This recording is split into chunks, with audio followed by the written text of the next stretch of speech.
Je pense qu'un être humain, au moment où il va mourir, sent à ce moment-là si il n'a pas transmis ce qu'il avait en lui, je pense qu'il ne s'autorise pas le droit à mourir.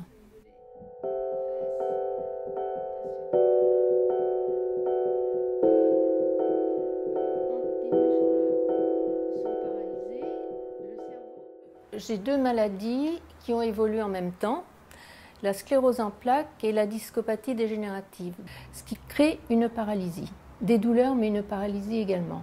Le diagnostic a été fait pour la sclérose en plaques lorsque j'étais déjà en fauteuil roulant.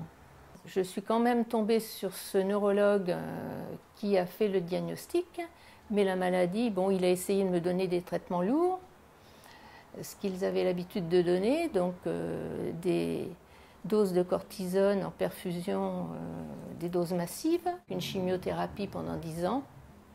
Et j'étais arrivée à une période de ma vie où la maladie évolue le plus, c'est-à-dire qu'à partir de 42-43 ans, donc je ne pouvais plus du tout marcher. Je ne pouvais plus parler, je ne pouvais plus respirer, donc j'étais arrivée à la phase terminale de la maladie. Donc j'étais alitée, sans pouvoir communiquer, donc je regardais le plafond et je me disais c'est pas possible de rester comme ça, il faut que je trouve une solution.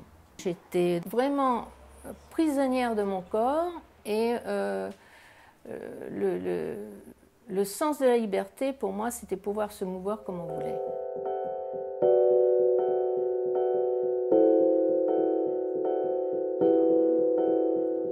Comme tout créateur, j'ai eu une idée. Et l'idée, bien, c'était j'ai toujours été entourée de bébés. Et je revois encore cette image qui m'apparaissait et qui ne me quittait pas. C'était le balancier rapide du bébé. C'est un balancier particulier. Et lorsque j'étais installée assise dans mon fauteuil roulant, sans pouvoir bouger mes bras ni mes jambes, j'ai essayé d'effectuer ce balancier rapide. Et en faisant ce mouvement de balancier, je sentais une énergie qui circulait dans mon corps. Donc cette énergie, je me suis dit, je vais profiter de ce moment où cette énergie passe. J'ai essayé d'ouvrir un doigt, juste au moment où je faisais le mouvement. Et je sentais que je pouvais ouvrir un doigt. Donc après, j'ai essayé d'ouvrir tous les doigts. Et c'est au fur et à mesure que j'ai utilisé ce système, donc cette énergie, avec le mouvement de balancier du tronc. Je sentais que dans mes jambes, c'est pareil, l'énergie circulait. Donc au fur et à mesure, j'ai utilisé ce système, donc ce concept, pour pratiquer exactement ce que le bébé pratique d'instinct. Rien que pour être debout et pouvoir faire quelques pas, ça m'a mis 2 ans. Je continuais à marcher comme ça. Je trouvais dommage que je ne puisse pas transmettre tout ça aux autres. Être dans un corps prison, c'était insupportable. Donc je supposais qu'il y avait énormément de gens dans mon état et qui voulaient eux aussi sortir de leur corps prison. Donc pour moi, c'était important de transmettre mon vécu.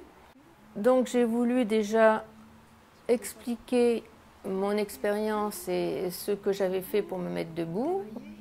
Et donc j'ai écrit déjà mon livre « Comment j'ai dompté ma sclérose en plaques ». Et après, c'est la vie qui vous amène à faire les choses.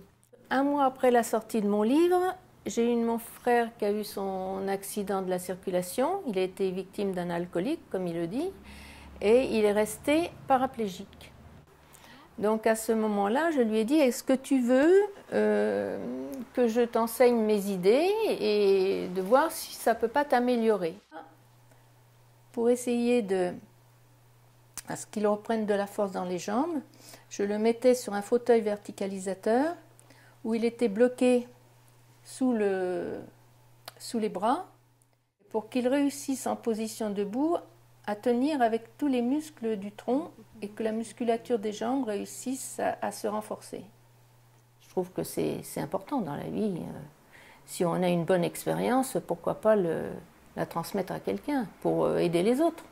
Ça, la question d'aide, je pense que c'est très individuel. Et moi, c'était très fort dans ma personnalité.